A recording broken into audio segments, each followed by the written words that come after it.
दोस्तों, मनरेगा को लेकर बीजेपी और कांग्रेस की आइडियोलॉजी को समझते हैं। लेकिन पहले ये समझना ज़रूरी है कि मनरेगा आखिर है क्या।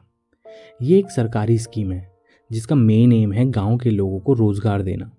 सिंपल वर्ड में अगर समझे तो गांव के लोगों को, मजदूर वर्ग के लोगों को हर साल 100 दिन का काम देने की गारंटी है।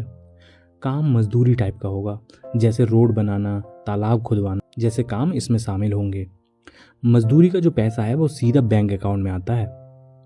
मनरेगा को लेकर बीजेपी और कांग्रेस के बीच जो कॉन्फ्लिक्ट दिखाई देता है वो सिर्फ एक स्कीम का झगड़ा नहीं है, बल्कि दो अलग पॉलिटिकल सोच और आइडियोलॉजी का टकराव है। सबसे पहले कांग्रेस के व्यूज को समझते हैं। कांग्रेस का मानना है कि मनरेगा उनकी लैंडमार्क अचीवमेंट है। 2005 में यूपीए गवर्नमेंट के दौरान मनरेगा एक्ट पास हुआ था और कांग्रेस इसे गरीब विरोधी नहीं बल्कि गरीब सुरक्षा की गारंटी के रूप में देखती है। कांग्रेस का कहना है कि मनरेगा ने क्रॉस रूरल फैमिलीज को सर्वाइवल सपोर्ट दिया है।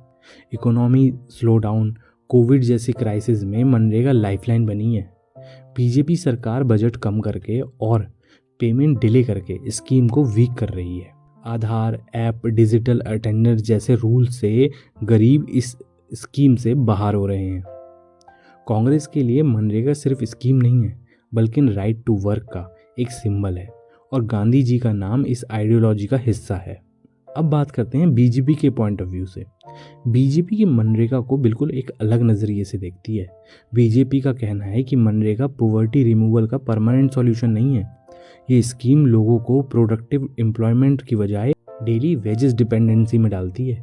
काफ़ी जगह करप्शन, फेक अटेंडेंस और नॉन यूजफुल काम हुए हैं जिसमें सरकार का पैसा खर्च हुआ है, लेकिन लॉन्ग टर्म एसेट्स क्रिएशन कम होता है। इसीलिए बीजेपी चाहती है कि मनरेगा डिजिटल हो। Aadhaar, geo tagging, app based attendance, welfare से ज़्यादा सेल्फ रिलायंस और प्रोडक्टिविटी पर फोकस करे जाए। बीजेपी के लिए मनरेगा एक टेम्पररी सपोर्ट सिस्टम होना चाहिए, परमानेंट सॉल्यूशन नहीं।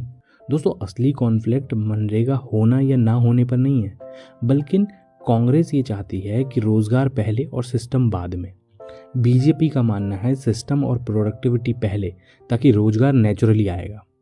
कांग्रेस इसे सोशल जस्टिस टूल मानता है, बीजेपी इसे इकोनॉमिक एफिशिएंसी के लेंस से देखती है। बट ग्राउंड रियलिटी सच तो ये है कि गरीब के लिए मनरेगा अभी भी बहुत ज़रूरी है, लेकिन करप्शन और इनसफिशिएंसी को भी इग्नोर नहीं किया जा सकता। कांग्रेस बचाना चाहता है, बीजेपी बदलना चाहती है, और बीच में जो सबसे ज़्यादा इम्पैक्ट झेल रहा है वो है रूरल एरिया के मजदूर। आप अपनी राय कमेंट सेक्शन में ज़रूर बताइए।